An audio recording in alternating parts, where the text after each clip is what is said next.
أعوذ بالله من الشيطان الرجيم بسم الله الرحمن الرحيم والله جعل لكم من أنفسكم أزواجا وجعل لكم من أزواجكم بنين وحفظا ورزقكم من الطيبات أفبالباطل يؤمنون وبنعمة الله هم يكفرون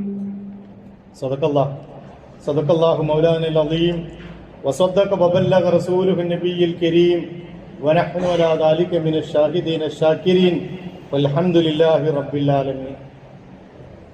സത്യവിശ്വാസികളായ സഹോദരന്മാരെ സഹോദരിമാരെ, അല്ലാഹു സുബ്ഹാനഹു വ തആലയുടെ വിധിവിലക്കുകൾ അനുസരിച്ച് സ്വജീവിതത്തെയും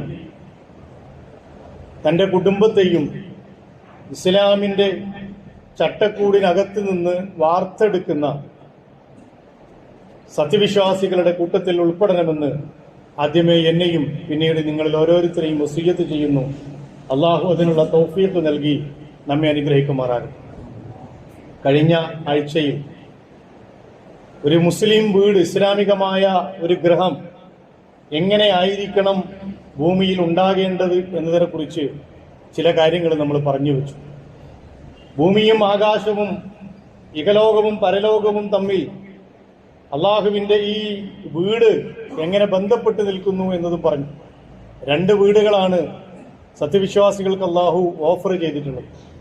ഒന്ന് ദുനിയാവിൽ സമാധാനത്തോടുകൂടി ശാന്തിയോടുകൂടി പടച്ചതമ്പുരാന്റെ അനുഗ്രഹാശിസ്സുകളോട് ജീവിക്കുന്ന ഒരു ഗൃഹം.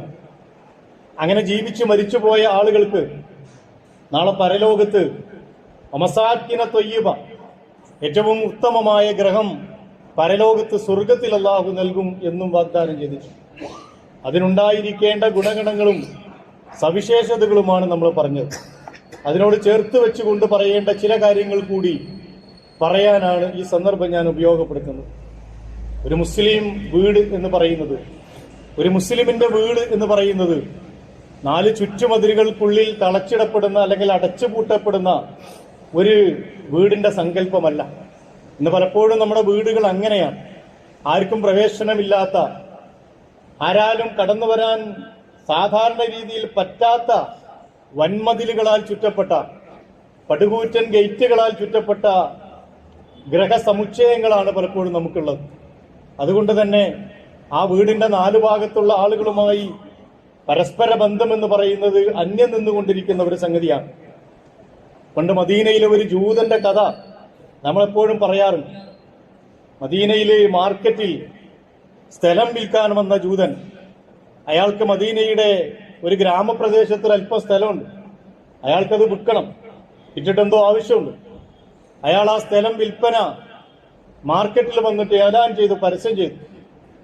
അപ്പൊ അയാൾ പറയുന്ന വില സാധാരണ ആ പ്രദേശത്തുള്ള വിലയേക്കാൾ കൂടുതലാണ്. 10,000 രൂപ ഉള്ള സ്ഥലത്ത് അദ്ദേഹം പറയുന്നത് 25,000. അപ്പൊ കൂടി നിന്ന ആളുകൾ, കേട്ട ആളുകളൊക്കെ ചോദിച്ചു, നിങ്ങളുടെ ആ പ്രദേശത്ത് ഇത്ര വില ഇല്ലല്ലോ, അവിടെ ടൗണും ഒന്നല്ലല്ലോ, ടൗൺ ഏരിയ അല്ല, മെയിൻ റോഡില്ല, നമ്മളൊക്കെ നാടൻ ഭാഷയിൽ പറഞ്ഞാൽ, പിന്നെന്താ നിങ്ങൾ ഇത്ര വലിയ വില അതിന് കണക്കാക്കുന്നത്? അദ്ദേഹം പറഞ്ഞു, നിങ്ങൾ പറഞ്ഞതൊക്കെ ശരിയാ, അവിടെ റോഡും വെള്ളവും വെളിച്ചമൊന്നുമില്ല, പക്ഷേ മറ്റെവിടെയും ഞാൻ കാണാത്ത ഒരു പ്രത്യേകത അവിടെ ഉണ്ട്. അതെന്താന്ന് വെച്ചാൽ എന്റെ തൊട്ടടുത്ത വീട് ഒരു മുസ്ലിമിന്റെ വീടാണ്. ആ മുസ്ലിമിന്റെ അയൽപക്കം എന്നെ സംബന്ധിച്ചിടത്തോളം ഭൂമിയിലെ വലിയ ഒരു അനുഗ്രഹമാണ്. അവരുടെ സഹായവും അവരുടെ പിന്തുണയും, ഏത് നട്ടപ്പാതിരക്കും അവർ മുട്ടി വിളിച്ചാൽ വിളി കേൾക്കുന്ന, ഉത്തരം ചെയ്യുന്ന അവരുടെ ആ ഒരു സഹവാസവും എന്നെ സംബന്ധിച്ചിടത്തോളം മറ്റെന്തിനേക്കാളും വിലമതിക്കുന്നതാണ്. അത് കൂടിയാണ് ഞാൻ വിൽക്കുന്നത്. ഞാൻ ഈ ഭൂമി വിറ്റ് ഞാൻ അവിടുന്ന് പോയാൽ എനിക്കത് കിട്ടൂല, പക്ഷെ ആരാണോ അത് വാങ്ങുന്നത് അവർക്കത് കിട്ടും. ആ മുസ്ലിം വീട് എല്ലാവരോടും അങ്ങനെ തന്നെ ആയിരിക്കും. അത് എന്നോട് മാത്രമുള്ള ഒരു പ്രത്യേകത അല്ല. അതുകൊണ്ട് ആ വീട് വാങ്ങുന്ന ആളുകൾക്ക് അതൊരിക്കലും നഷ്ടമാവില്ല എന്നതുകൊണ്ടാണ് ഞാൻ വില കൂട്ടി ചോദിക്കുന്നത് എന്ന് പറഞ്ഞ ഒരു ജൂതന്റെ കഥ, കേവലാർത്ഥത്തിലുള്ള ഒരു കഥക്കപ്പുറം ഇസ്ലാമിക സമൂഹം ജീവിക്കുന്ന നാടുകളിൽ അവരുടെ വീടകങ്ങൾ, അവരുടെ പരിസരങ്ങൾ, അവരുടെ ചുറ്റുപാടുകൾ എങ്ങനെ ആയിരിക്കണം എന്നതിനെ കുറിച്ച് ഒരു മുസ്ലിം ഇസ്ലാമിക കോളത്തിനപ്പുറത്തുള്ള ഒരു അമുസ്ലിമിന്റെ സാക്ഷ്യപ്പെടുത്തൽ എന്ന രീതിയിലാണ് നമ്മൾ അതിനെ മനസ്സിലാക്കേണ്ടത്. അങ്ങനെ പഠിച്ചു വരുമ്പോൾ നമ്മുടെ വീടകങ്ങൾ ഞാൻ നേരത്തെ കഴിഞ്ഞ ആഴ്ചയിൽ പറഞ്ഞു, അള്ളാഹു ഭൂമിയിൽ പണിയുന്ന സ്വർഗമാണ്, മസ്കനാണ്, സമാധാനത്തിന്റെ ഗേഹമാണ്. ആ സമാധാനത്തിന്റെ ഗേഹത്തിൽ ആ വീടിനകത്തുള്ള എല്ലാ ആളുകളും ഒത്തൊരുമയോടുകൂടി സ്നേഹത്തോടുകൂടി ജീവിച്ചു പോകേണ്ടതുണ്ട്. അപ്പോൾ മാത്രമാണ് ആ ആശീർവാദവും പിന്തുണയും അള്ളാഹുവിന്റെ സഹായവും റിസുക്കിൽ വിശാലതയും ഒക്കെ അവർക്ക് ലഭിക്കുക. ഇസ്ലാമിന്റെ കുടുംബസങ്കല്പം എന്ന് പറയുന്നത് ആധുനിക സമൂഹം ഉണ്ടാക്കി വെച്ചതുപോലെ ഒരു ന്യൂക്ലിയർ കുടുംബസങ്കല്പമല്ല. അവിടെ ഭാര്യയും ഭർത്താവും 2 കുട്ടികളും പിന്നെ വേണമെങ്കിൽ ഒരു പട്ടിയും കൂടി ആവാം എന്നതാണ് പുതിയ കാലത്തെ സങ്കല്പം. ഇസ്ലാമിനെ സംബന്ധിച്ചോളം ആ സങ്കല്പത്തിനപ്പുറം ഇസ്ലാമിന്റെ കുടുംബസങ്കല്പത്തിന്റെ ചർച്ച ആരംഭിക്കുന്നത് തന്നെ മാതാപിതാക്കളിൽ നിന്നാണ്. അള്ളാഹു ഇത്രമേൽ ശക്തമായി പറഞ്ഞ വേറൊരു വിഷയം പരിശുദ്ധ ഖുർആനിൽ കാണാൻ കഴിയില്ല, ഹദീസുകളിൽ കാണാൻ കഴിയില്ല. ആയത്തുകളും ഹദീസുകളും നമുക്ക് ധാരാളക്കണക്കിന് അറിയാം. ആ ഹദീസുകളും ആയത്തുകളും വെച്ചുകൊണ്ട് പരിശുദ്ധ ഖുർആൻ ആവശ്യപ്പെടുന്നത് ഇസ്ലാമിക കുടുംബത്തിന്റെ നായക സ്ഥാനത്തുണ്ടാകേണ്ടത് മാതാപിതാക്കളാണ്. വഖദാ റബ്ബുക അല്ലാ തഅബുദു ഇല്ലാ ഇയ്യാഹു വബിൽ വാലിദൈനി ഇഹ്സാന ഇമ്മാ യബ്ലുഗന്ന ഇൻദകൽ കിബ്റ അഹദുഹുമാ ഔ കിലാഹുമാ ഫലാ തഖുൽ ലഹുമാ ഉഫിൻ വലാ തൻഹർഹുമാ വഖുൽ ലഹുമാ ഖൗലൻ കരീമാ എന്ന് പറഞ്ഞിട്ട് ഇങ്ങനെ തുടങ്ങുന്ന വലിയ ആയത്തുകളുടെ ഒരു ശേഖരം തന്നെ മാതാപിതാക്കളുമായി ബന്ധപ്പെട്ട് ഖുർആനിലുണ്ട്. ഇസ്ലാമിക കുടുംബത്തിന്റെ ചർച്ച ആരംഭിക്കുന്ന അവിടെ നിന്നാണ്. അവരെ പ്രീതിപ്പെടുത്തിക്കൊണ്ട് വേണം ഈ കുടുംബത്തിന്റെ ഭാഗങ്ങൾ മുന്നോട്ട് പോകാൻ. അവരുടെ അപ്രീതിയും അവരുടെ അസംതൃപ്തിയുമുള്ള കുടുംബങ്ങൾ പിന്നെ ഒന്നിനെ കുറിച്ചും ചർച്ച ചെയ്യേണ്ട. അവിടെ മലായിക്കത്തിനെ കുറിച്ച് ചർച്ച വേണ്ട, റഹ്മത്തിനെ കുറിച്ച് ചർച്ച വേണ്ട, ബർക്കത്തിനെ കുറിച്ച് ചർച്ച വേണ്ട, റിസിക്കിന്റെ വിശാലത പ്രതീക്ഷിക്കണ്ട. കാരണം മാതാപിതാക്കളുടെ കണ്ണുനീരുകൾ ഉച്ചവീണ ഭൂമി അല്ലെങ്കിൽ ആ വീടകം നരകത്തിന് സമാനാണ്. അല്ലാഹുവിന്റെ റസൂല് പഠിപ്പിച്ചു, കുല്ലു ദുനൂബി യുഅഖിറു മിൻഹാ മാ ശാഅ ഇലാ യൗമിൽ ഖിയാമ. എല്ലാ പാപങ്ങളും അല്ലാഹു സുബ്ഹാനഹു വ തആല ഉദ്ദേശിച്ചാൽ അത് ഖിയാമത്ത് നാൾ വരെ അവൻ മാറ്റിവെക്കും. അവിടുന്ന് തരാം, പ്രതിഫലം അവിടുന്ന് കിട്ടുക. ഇല്ലാ ഉഖൂബൽ വാലിദൈൻ, മാതാപിതാക്കളോടുള്ള അനുസരണക്കേട്, അവരെ ശിക്ഷിക്കൽ അല്ലെങ്കിൽ അവരെ പ്രയാസപ്പെടുത്തലൊഴികെ ഫഇന്നല്ലാഹ യുഅജ്ജിലു ലിസ്വാഹിബി ഫിൽ ഹയാതി ഖബ്ലൽ മമാത്. ആ ഒരു ശിക്ഷ മരണത്തിന് മുമ്പ് ഓരോ മനുഷ്യനും ദുനിയാവിൽ നിന്നുള്ള കൊടുത്തിരിക്കും. കണ്ണു മുമ്പിൽ കാണുന്നുണ്ട് നമ്മൾ കുറെ ആൾക്കാരെ മാതാപിതാക്കളെ കഷ്ടപ്പെടുത്തിക്കൊണ്ട് ഭൂമിയിൽ ജീവിച്ച് അവര് മരിച്ചുപോയി.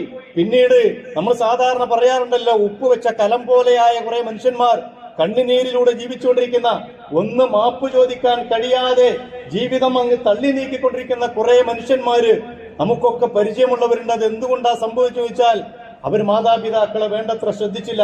എന്റെ പ്രിയപ്പെട്ട സഹോദരന്മാരോട് പറയാനുള്ളത്, നമ്മുടെ കുടുംബത്തിന്റെ ഏറ്റവും ഉയർന്ന സ്ഥാനം അവർക്ക് നൽകണം, ഏറ്റവും താഴ്ന്ന സ്ഥാനമല്ല. അവരെ വീട്ടിൽ തളച്ചിടലല്ല. ഞാൻ എന്റെ വാപ്പാക്കും ഉമ്മാക്കൊക്കെ വേണ്ടതൊക്കെ ചെയ്തു കൊടുത്തിട്ടുണ്ട്, മെഡിസിൻ അവിടെ ഉണ്ട്, എല്ലാ സാധനങ്ങളും ഉണ്ട്, പിന്നെ നിങ്ങൾ എന്തിനാ പുറത്തേക്ക് ഇറങ്ങുന്നുള്ള ചോദ്യമല്ല. മറിച്ച് നമ്മുടെ വീടുകൾ വാർദ്ധക്യ സൗഹൃദ വീടുകളാകണം. അവരായിരിക്കണം അവരുടെ നായക സ്ഥാനത്ത്. ഈ വിഷയത്തിൽ പലപ്പോഴും ഞാൻ പറയാറുണ്ട്, നമ്മൾ അറബികളെ കണ്ടുപിടിക്കണം. നല്ല ഡയറക്ടർ പദവിയിലിരിക്കുന്ന അറബികൾ ഉണ്ടാവും. അവര് രാവിലെ ചെന്നാൽ സ്യൂട്ടൊക്കെ അവരുടെ യൂണിഫോമിലും പോലീസ് വേഷത്തിലൊക്കെ ഏറ്റവും ഉയർന്ന സ്ഥാനങ്ങളിൽ അവരുണ്ടാവുക. നിങ്ങൾ വൈകുന്നേരം അവരെ നമ്മുടെ ഇവർക്ക് വേണ്ടിയൊക്കെ ഒരുമിച്ച് കൂടാനുള്ള മജ്ലിസുകളുണ്ട്. ഈ പ്രായമായ ആളുകൾക്ക് എല്ലാ സൗകര്യങ്ങളും ഒരുക്കി കൊടുക്കുന്ന മജ്ലിസ് ഉണ്ടാവും. ഈ മജ്ലിസിലേക്ക് വാപ്പാന്റെ കയ്യും പിടിച്ച് വരുന്നുണ്ടാകും മുദീർ, 4 സ്റ്റാറും 5 സ്റ്റാറും ഒക്കെ ഉള്ള ആള്. അവന്റെ കൂടെ തന്നെ ഉണ്ടാകും, അദ്ദേഹത്തിന്റെ കൂടെ തന്നെ ഉണ്ടാകും പേരക്കുട്ടികളും. ഇവരെ എന്തൊരു ആദരവോട് കൂടിയാണ് അവർ ആ മജ്ലിസിൽ കൊടുത്തിരുത്തുക. മണിക്കൂർ കണക്കിന് വണ്ടിയിൽ അവർക്ക് വെയിറ്റ് ചെയ്യും. പാപ്പാന്റെ എല്ലാ സംസാരങ്ങളും, സമപ്രായക്കാരോടുള്ള എല്ലാ സംസാരങ്ങളും കഴിഞ്ഞ് മണിക്കൂർ കഴിഞ്ഞ് വാപ്പ ഇറങ്ങുമ്പോഴും ഒരു മുഷിഞ്ഞ മുഖം പോലും കാണിക്കാതെ അവരെ കൈ പിടിച്ചിട്ട് വാപ്പാന്റെ വണ്ടിക്ക് ദൃക്സാക്ഷിയായിട്ടുണ്ട്. പല സന്ദർഭത്തിലും ഞാനത് ആദരവോട് കൂടി ആ മനുഷ്യന്മാരെ നോക്കി നിന്നിട്ടുണ്ട്. നമ്മളൊക്കെയോ അസ്വസ്ഥതയാണ് നമുക്ക്. ഒരു പ്രായാണ് കഴിഞ്ഞാൽ ഇതൊരു ശല്യാണ്. എന്നിട്ട് കുടുംബത്തിലെ ഏറ്റവും ഇളയവനെ നമ്മൾ കൽപ്പിച്ചു കൊടുക്കും, നീയാണ് ഇവനെ നോക്കേണ്ടത്, നിന്റെ ഉത്തരവാദിത്തമാണ്. നാട്ടു നടപ്പ് അങ്ങനെയാണ്, സമ്പ്രദായം അങ്ങനെയാണ്. ഏത് സമ്പ്രദായം? എവിടെ പഠിപ്പിച്ചത്? അള്ള പഠിപ്പിച്ചോ? റസൂല് പഠിപ്പിച്ചോ? കുടുംബത്തിലെ ഏറ്റവും അവസാനത്തെ ആളാണ് ഉമ്മാനി വാപ്പാനി നോക്കേണ്ടത്? അല്ല. ഓരോരുത്തരുടെയും സ്വർഗമാണത്, ഓരോരുത്തരുടെയും സ്വർഗമാണത്. അള്ളാഹുവിന്റെ റസൂൽ അങ്ങനെ തന്നെയാ പഠിപ്പിച്ചത്. റഹിമ അൻഫുൻ സുമ്മ റഹിമ അൻഫുൻ സുമ്മ റഹിമ അൻഫുൻ. നശിച്ചു പോകട്ടെ, നശിച്ചു പോകട്ടെ, നശിച്ചു പോകട്ടെ 3 പ്രാവശ്യം പറഞ്ഞു. മൻ യാ റസൂലല്ലാഹ്, ആരാണ് റസൂലേ ഇങ്ങനെ ശാപത്തിന്റെ മേൽ ശാപം ചൊരിഞ്ഞ് താങ്കൾ മാറ്റി നിർത്തിയ വിഭാഗം? മൻ അദ്റക അബവൈഹി ഇൻദൽ കിബ്രി അഹദുഹുമാ ഔ കിലാഹുമാ ഫലം യദ്ഖുലുൽ ജന്ന. വാർദ്ധക്യത്തിലെത്തിയ മാതാപിതാക്കളെ കിട്ടി, ഒരാളെ കിട്ടി, അല്ലെങ്കിൽ 2 ആളെയും കിട്ടി, ഫലം യദ്ഖുലുൽ ജന്ന, എന്നിട്ടും അയാൾ സ്വർഗത്തിലെത്തിയില്ല. ഒരുപാടൊന്നും വയത് പറഞ്ഞിട്ടില്ല. എന്നിട്ടും സ്വർഗത്തിലെത്തിയില്ല, ആ മനുഷ്യൻ നശിച്ചു പോകട്ടെ, ഇനി അവന് സ്വർഗം പ്രതീക്ഷിക്കണ്ട. അതുകൊണ്ട് പ്രിയപ്പെട്ട സഹോദരന്മാരെ, കുടുംബങ്ങൾ, മാതാപിതാക്കൾക്ക് സ്ഥാനം നൽകണം. നമ്മുടെ വീടകങ്ങൾക്ക് അവരാണ് പ്രമുഖര്, അവരെ മുന്നിലിരുത്തണം. കല്യാണം വരുമ്പോ, തീരുമാനങ്ങൾ വരുമ്പോ, വിരുന്ന് നടത്തുമ്പോ അടുക്കളയുടെ ഒരു മൂലയിൽ അല്ലെങ്കിൽ വാപ്പ ഇറങ്ങണ്ടട്ടോ, ഉമ്മ ഇറങ്ങണ്ടട്ടോ, മോശമാണ്. നിങ്ങൾക്ക് ഈ സ്റ്റാറ്റസ് കീപ്പ് ചെയ്യാൻ പറ്റില്ല. എന്ത് സ്റ്റാറ്റസാണ്? ഇമ്മിം ബാപ്പില്ലാത്ത ഏത് സ്റ്റാറ്റസാണ് നമുക്ക് വേണ്ടത്? അതുകൊണ്ട് വീടകങ്ങൾ ഇസ്ലാമികമായി തിരിച്ചു പിടിക്കണമെങ്കിൽ ആദ്യം വേണ്ടത് മാതാപിതാക്കളെ പൂമുഖത്തിരുത്തുക, അവരെ സിറ്റ് ഔട്ടിൽ ഇരുത്തുക, അവരുടെ കാല് തടവിക്കൊടുക്കുക, അവരെ ഒന്ന് ചുംബിക്കാനുള്ള ഒരു ധൈര്യം കാണിക്കുക. നമ്മളൊക്കെ നമ്മുടെ മാതാപിതാക്കളെ ചുംബിക്കാറുണ്ട്. നിങ്ങൾ ആലോചിച്ച് നോക്കിയിട്ടുണ്ടോ? കുട്ടികൾ എന്താ ചുംബിക്കാത്തത്? നമ്മളും ഇങ്ങനെ പരാതി പറയും, എന്താണ് എന്നെ ചുംബിക്കാത്തത്? പ്രായമായ മാതാപിതാക്കളെ ചുംബിക്കാനുള്ള ധൈര്യം കാണിക്കണം. നമ്മള് അവരെ ഒന്ന് ചേർത്ത് പിടിക്കണം, അണച്ചു പിടിക്കണം. അവരുടെ മാറൊന്ന്, നമ്മുടെ മുഖമൊന്ന് മാറിൽ ചേർത്ത് വെക്കണം. എന്നിട്ട് ചോദിക്കണം, ഉപ്പ ഉമ്മ നിങ്ങൾക്ക് എന്താ വേണ്ടത്? നിങ്ങൾ വളരെ കഷ്ടപ്പെട്ടിട്ടാണ് ഞങ്ങളെ വളർത്തിയത്. ഇന്ന് നിങ്ങൾക്ക് ആവശ്യമുള്ളതൊക്കെ തരാൻ അല്ലാഹു ഞങ്ങൾക്ക് നൽകിയിട്ടുണ്ട്. അതുകൊണ്ട് എന്ത് വേണമെന്ന് ചോദിക്കാൻ നമുക്ക് കഴിയണം. ഇസ്ലാമികമായ ഗ്രഹങ്ങളുടെ നായകസ്ഥാനം അവർക്ക് നൽകുക, അത് അള്ളാഹു നമ്മളെ ഏൽപ്പിച്ച പണിയാണ്. അത് അവരെ പ്രയാസപ്പെടുത്തിക്കൊണ്ട് ദുനിയാവിൽ എന്തെങ്കിലും നേടാമെന്ന് നമ്മൾ ആരെങ്കിലും വ്യാമോഹിച്ചിട്ടുണ്ടെങ്കിൽ അത് വ്യാമോഹം മാത്രമാണ്. ഈ വിഷയത്തിൽ പലപ്പോഴും എനിക്ക് പറയാനുള്ളത്, നമ്മുടെയൊക്കെ വീടകങ്ങളിലേക്ക് കല്യാണം കഴിച്ചു കൊണ്ടുവരുന്ന പെൺമക്കളെ അത് ആ മര്യാദയിലും ആ രീതിയിലും തെർബിയത്ത് കൊടുത്തുകൊണ്ട് തന്നെ ആദ്യമേ തന്നെ നമ്മൾ വളർത്തിയെടുക്കുന്ന മറ്റു വീടുകളിലേക്ക് പോകുന്ന പെൺകുട്ടികളോട് അത് പറഞ്ഞ് മനസ്സിലാക്കി കൊടുത്ത് അവിടെ മാതാപിതാക്കളെ ഏത് രീതിയിലാണോ പരിഗണിക്കേണ്ടത് ആ രീതിയിൽ പരിഗണിക്കാനുള്ള ഒരു തെർബിയത്ത് നമ്മൾ കൊടുക്കണം. പിന്നീട് അങ്ങോട്ട് വീട്ടിലെ ഓരോ അംഗങ്ങളും പരസ്പര സ്നേഹത്തോടെയും മര്യാദയോടെയും പരസ്പരം മാനിച്ചുകൊണ്ടും ബഹുമാനിച്ചുകൊണ്ടും ആദരിച്ചുകൊണ്ടും ആ വീടകങ്ങളിൽ ഇസ്ലാമികമായ ഉമ്മയും ഉപ്പയും ആ ഭാര്യയും ഭർത്താവും മക്കളും ജീവിക്കണം.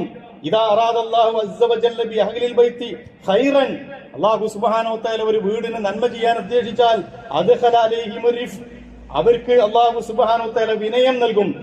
കുടുംബത്തിൽ പരസ്പരം ഷെയർ ചെയ്യണം. എല്ലാവരും അങ്ങോട്ടും ഇങ്ങോട്ടും ഞാൻ നായകൻ നീ അത് ഇത് എന്നുള്ളതല്ല. എല്ലാവരും തുല്യരാണ്, എല്ലാവർക്കും അവരുടേതായ അവകാശങ്ങളുണ്ട്. അത് ആ വീടിന്റെ അന്തരീക്ഷം നിലനിർത്തുന്നതിൽ പലപ്പോഴും സ്ത്രീകൾക്ക് വലിയ പങ്കുണ്ട്. കല്യാണം കഴിച്ച് അല്ലെങ്കിൽ ജ്യേഷ്ഠാനുജന്മാരൊക്കെ പലപ്പോഴും പരസ്പരം അങ്ങോട്ടും ഇങ്ങോട്ടുമൊക്കെ വാശിയും വൈരാഗ്യവും ഒക്കെ രൂപമെടുക്കുന്നു കുറെ കഴിയുമ്പോ. എന്നിട്ട് എല്ലാവരും പരസ്പരം വീട് വെച്ച് പോകുമ്പോഴേക്ക് അങ്ങ് വല്ലാത്തൊരു മാനസികാവസ്ഥയിലേക്ക് എത്തും, നിർവാഹമില്ലാത്തൊരവസ്ഥയിലേക്ക്. അതിന് പകരം ചേർത്ത് പിടിക്കാൻ കഴിയണം കുടുംബങ്ങളെ. അല്ലാഹു സുബ്ഹാനഹു വ തആല പറഞ്ഞ എല്ലാ മര്യാദകളും പാലിച്ചുകൊണ്ട് തന്നെ അവിടെ ഓരോരുത്തരുടെയും പ്രൈവസി നമ്മൾ അംഗീകരിച്ചു കൊടുക്കണം. ഇവിടെ ഞാനാണ് നേതാവ്, ഞാൻ പറഞ്ഞത് കേട്ടാൽ മതി എന്ന് വാപ്പ വിചാരിക്കാൻ പാടില്ല, കുടുംബനായകന് വിചാരിക്കാൻ പാടില്ല. അവിടുത്തെ ചെറിയ കുട്ടിക്ക് പോലും അവന്റെ അവകാശം വകവെച്ചു കൊടുക്കണം. പരിശുദ്ധ ഖുർആൻ തന്നെ പറഞ്ഞാണ്, അവിടെ അവകാശം അവർക്ക് വകവെച്ചു കൊടുക്കണം. അതിൽ കൈയിടാൻ പാടില്ല. മാത്രമല്ല അവരുടെ സ്വകാര്യതകളിലേക്ക് ചുഴിഞ്ഞു കിടക്കരുത്. വലാ തജസ്സസു വലാ യഗ്തബ് ബഅ്ദുകും ബഅ്ദൻ, ചുഴിഞ്ഞന്വേഷിക്കരുത്. ഒരാളുടെ വിഷയത്തിൽ അനാവശ്യമായി ഇടപെടരുത്. ഏഷണിയും പരദൂഷണവും പറഞ്ഞടക്കരുത്. കുടുംബത്തിനകത്തുണ്ടാകുന്ന പ്രശ്നങ്ങളെ രമ്യമായി പരിഹരിച്ച് ആ കുടുംബത്തെ വളരെ മാജിക്കലായി കൊണ്ടുപോകുക എന്നത് ഒരു വലിയ ഹിക്മത്താണ്. അത് നടക്കാൻ കഴിയാത്തപ്പോഴാണ് പലപ്പോഴും ഈ അസ്വസ്ഥതകൾ പുറത്തേക്ക് വമിക്കുക. അത് വലിയ ചീഞ്ഞു നാറുന്ന പ്രശ്നങ്ങളായിട്ട് തീരുക. അതുകൊണ്ട് പരസ്പരം സ്നേഹിക്കാൻ കഴിയുന്ന വിട്ടുവീഴ്ചകൾ, ഒരു കുടുംബത്തിന്റെ നിലനിൽപ്പിന് ഏറ്റവും അടിസ്ഥാനപരമായത് വിട്ടുവീഴ്ചയാണ്. ഞാനൊന്ന് ക്ഷമിച്ചാൽ, ഞാനിപ്പോ അതിന് മറുപടി പറയാതിരുന്നാൽ ആ കുടുംബം അങ്ങനെ പോയിക്കോളും. എന്നെ കൊണ്ട് ഒരു പ്രയാസം ഈ കുടുംബത്തിന് ഉണ്ടാകരുത്, അല്ലെങ്കിൽ ഇതിന്റെ സ്വസ്ഥതയ്ക്ക് ഒരു ഭംഗമുണ്ടാകരുത് എന്ന് ഓരോ ആളുകളും കുടുംബത്തിൽ തീരുമാനിച്ചാൽ അന്നത്തോടെ ആ കുടുംബത്തിലെ പ്രശ്നങ്ങൾ തീരും. ചുരുക്കി മാത്രം പറയാൻ, മൂന്നാമത്തെ ഏറ്റവും പ്രധാനപ്പെട്ട ഒരു സംഗതി എന്ന് പറഞ്ഞാൽ കുടുംബത്തിന്റെ ബഡ്ജറ്റാണ്.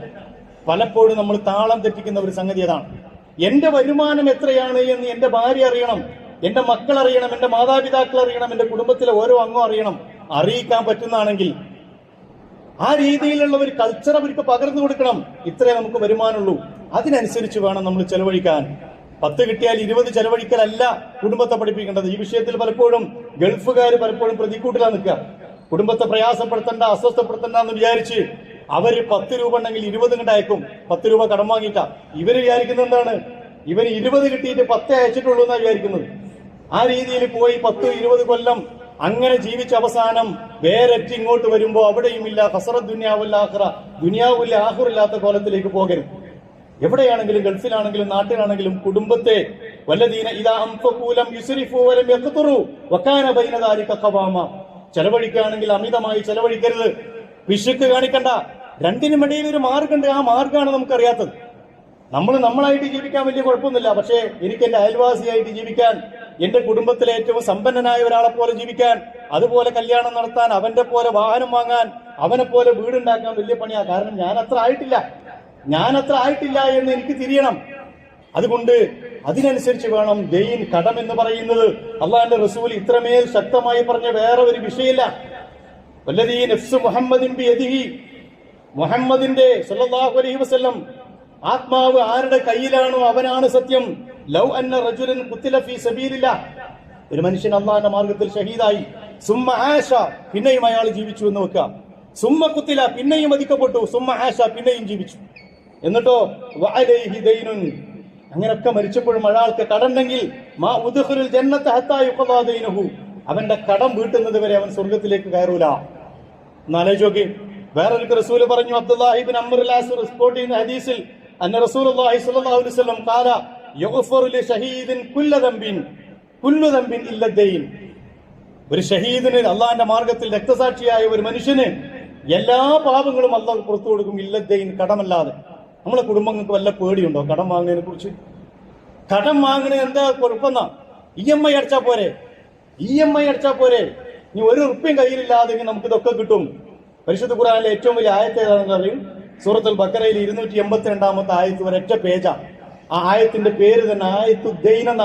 കടവുമായി ബന്ധപ്പെട്ട ആയത്താണ്. അത് യാദൃച്ഛികമായ ഒരു സംഗതി ആവാൻ സാധ്യതയില്ല. അത്രമേൽ ഗൗരവമുള്ള ഒരു വിഷയമാണ്.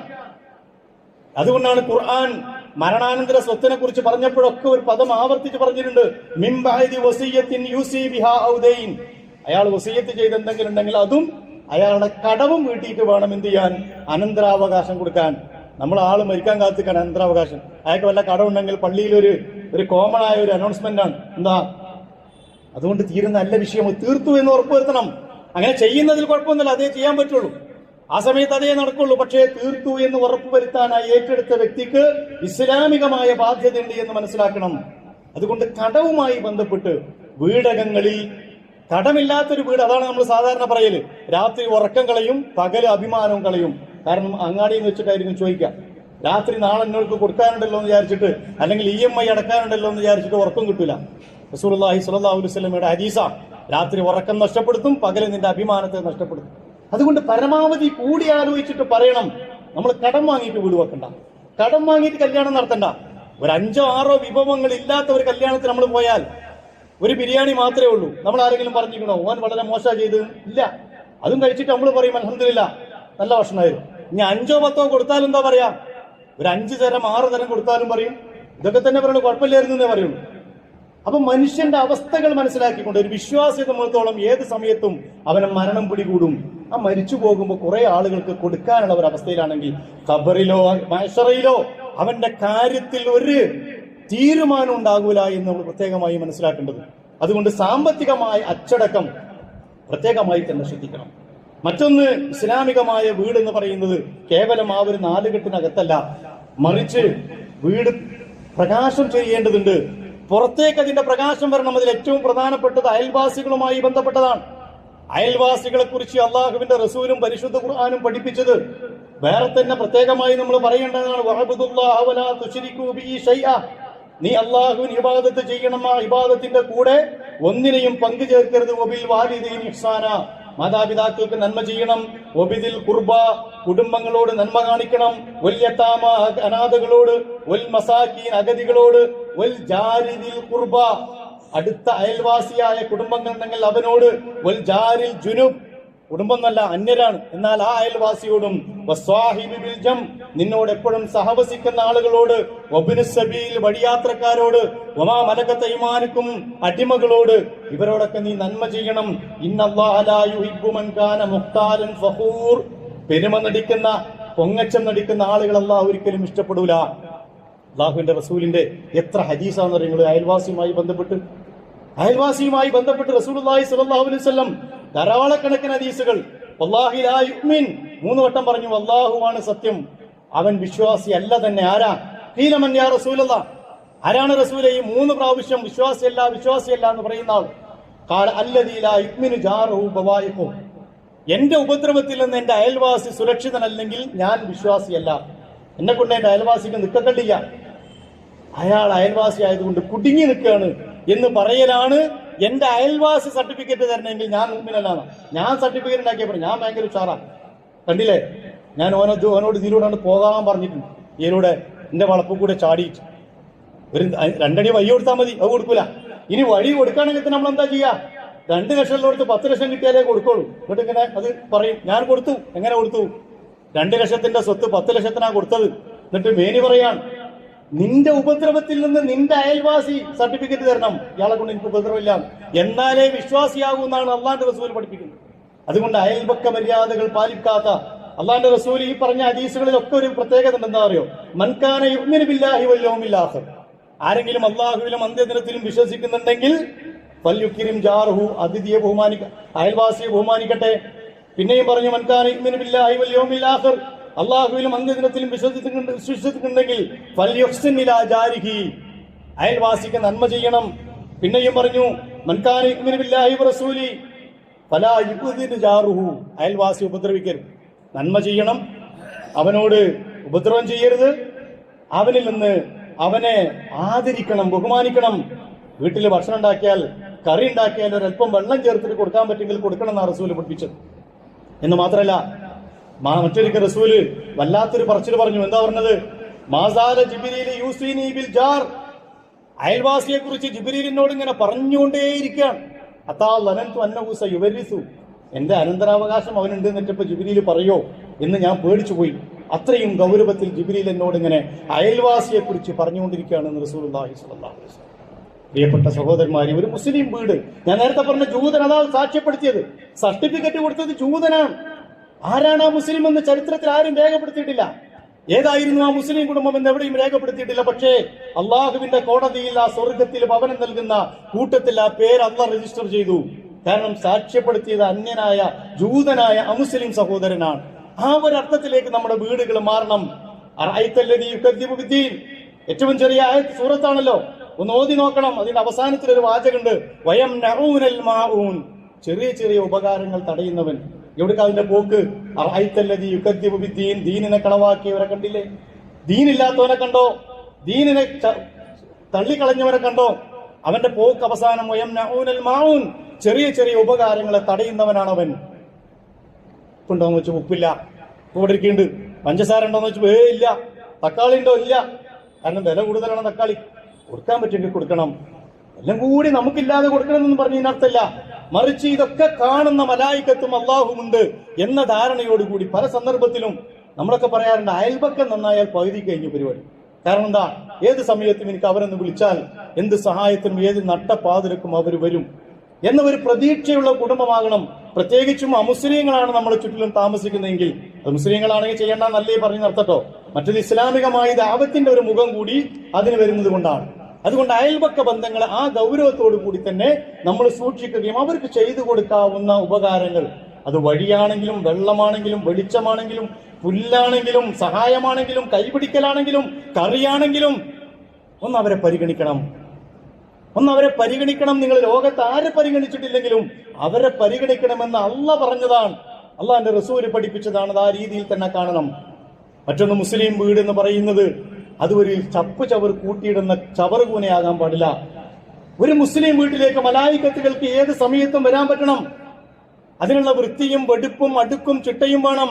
അള്ളാഹുവിന്റെ റസൂൽ അത് പഠിപ്പിച്ചിട്ടുണ്ട്, ഖുർആൻ അത് പഠിപ്പിച്ചിട്ടുണ്ട്. ഫീഹി റിജാലുൻ യുഹിബ്ബൂന അൻ യതതഹറു വല്ലാഹു യുഹിബ്ബുൽ മുത്തഹിരീൻ.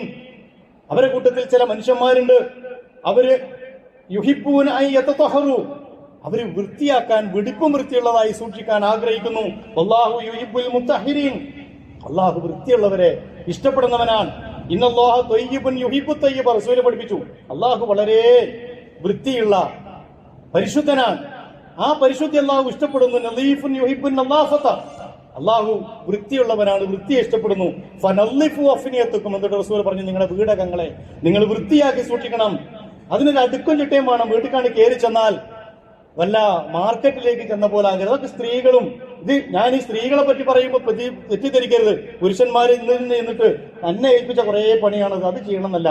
ഞാൻ കഴിഞ്ഞ ആഴ്ചയിൽ പറഞ്ഞു, അള്ളാന്റെ റസൂല് വീട് വൃത്തിയാക്കിയിരുന്നു, മാവ് കുഴച്ചു കൊടുത്തിരുന്നു, വസ്ത്രം സ്വയം അലക്കിയിരുന്നു, എന്നിട്ട് പള്ളിയിലേക്ക് പോയിരുന്നു. നമ്മളിതൊക്കെ ആയാൽ പിന്നെ പള്ളിയിലേക്ക് പോകൂല. അപ്പൊ ഇനിയിപ്പോ പള്ളി പോയി, കാരണം ഞാനിവിടെ ക്ലീൻ ചെയ്യായിരുന്നു പറയാതിരിക്കാൻ വേണ്ടിയാണ്. നമസ്കാരത്തിന്റെ സമയമായാൽ പ്രവാചകൻ പള്ളിയിലേക്ക് പുറപ്പെടുമായിരുന്നു. അപ്പൊ അടുക്കും ചിട്ടയും സൂക്ഷിക്കുക. ഇന്നല്ലാഹു യുഹിബ്ബു ഇദാ അമില അഹദിക്കും അമലൻ അൻ യുത്ഖിനഹു. ഒരു പണി ചെയ്താൽ അത് വൃത്തിയിലും ഓർഡറിലും ചെയ്യാന്നുള്ളത് അള്ളാഹു ഇഷ്ടപ്പെടുന്നതാണ്. ഇന്നല്ലാഹു ജമീലുൻ യുഹിബ്ബുൽ ജമാല. കൂട്ടത്തിൽ മനസ്സിലാക്കേണ്ട ഒരു സംഗതി, നമ്മുടെയൊക്കെ വീടുകളിൽ പുതിയ ഒരു ഫാഷൻ വന്നുകൊണ്ടിരിക്കുകയാണ്, നായകളെ വളർത്തുക. അത് ഈ ചെറിയ ചെറിയ പപ്പിക്കുട്ടികളെ വീടിനകത്ത് വളർത്തി അതിനെ വലിയ താലോലിച്ച് എന്തോ ഒരു മഹാസംഭവം പോലെ കൊണ്ടു നടക്കുന്നത് വലിയൊരു ഫാഷനായിട്ട് കാണുന്നു. പലപ്പോഴും അത് വലിയ അബദ്ധാണ്. അല്ലാഹുവിന്റെ റസൂൽ കൃത്യമായി തന്നെ പഠിപ്പിച്ചിട്ടുണ്ട്, ലാ തദ്ഖുലുൽ മലായികത്തു ബൈതൻ ഫീഹി കൽബുൻ വലാ തസാബീർ. ഇത് ബുഖാരി റിപ്പോർട്ട് ചെയ്ത ഹദീസാണ്. അത് റീലിലൂടെ മാറൂല, നമ്മൾ മാറ്റിയാൽ മാറൂല.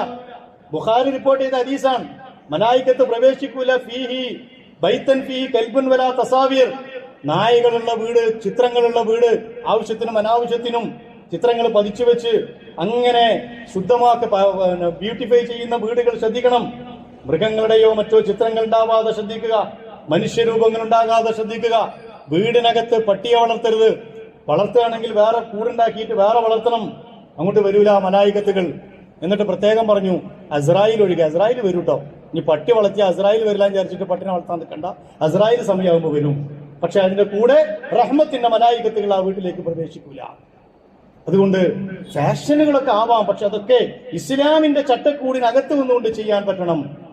അവസാനമായി പറയാനുള്ളത്, ഞാൻ കഴിഞ്ഞ ആഴ്ചയിലും പറഞ്ഞു, നമ്മുടെ വീടകങ്ങൾ ഖബറുകളായി മാറരുത്, ആരാധനകൾക്ക് ഇടമുള്ള സ്ഥലമായി മാറണം. ഫസല്ലു അയ്യുഹന്നാസു ഫീ ബുയൂതിക്കും. അല്ലാഹുവിന്റെ റസൂൽ പഠിപ്പിച്ചു, മനുഷ്യരെ നിങ്ങൾ നിങ്ങളുടെ വീടകങ്ങളിൽ നമസ്കരിക്കുക. ഫഇന്ന അഫ്ളലു സ്വലാത്തി സ്വലാത്തുൽ മർഇ ഫീ ബൈതിഹി.